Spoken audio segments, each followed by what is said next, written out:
Nagunsa ka bunsoy, unsa na imong basa-basa? Assignment sa Pilipino. O assignment din sa Pilipino. Wow. Unsa man din nabasa daw?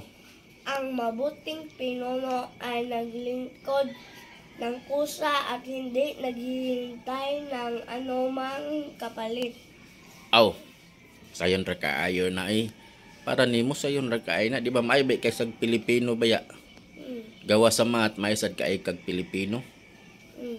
Unsa man kuno ipasabot adto bi nganong mamanagi pa assignment ni sa inyo ha? Ang pagsabot ani pa kay ang pinuno ay naglingkod sa kutsyon ay nakalimot siya kung siyang ipalit.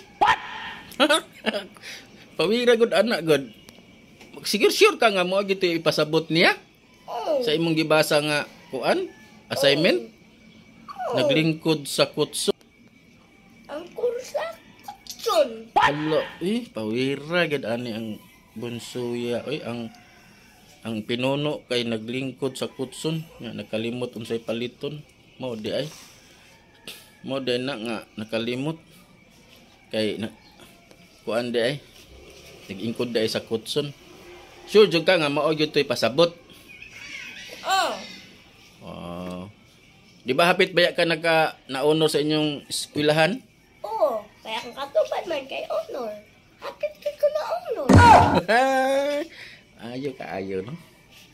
Baby, sa kunto balik ka kunto basa bi kay atong sa pasabot gyud ana ng inyong assignment sa Pilipino. Ang mabuting pinuno ay naglingkod ng kusa at hindi naghihintay ng anumang kapalit. Sige jud i-explain jud kuno sa Bisaya bi ug unsay pasabot ana tarunga jud explain jud. Ang pasabot lagi ani pa ang pinuno ay naglingkod sa kutson ug nakalimot siya sa paliton niya sa grocery store.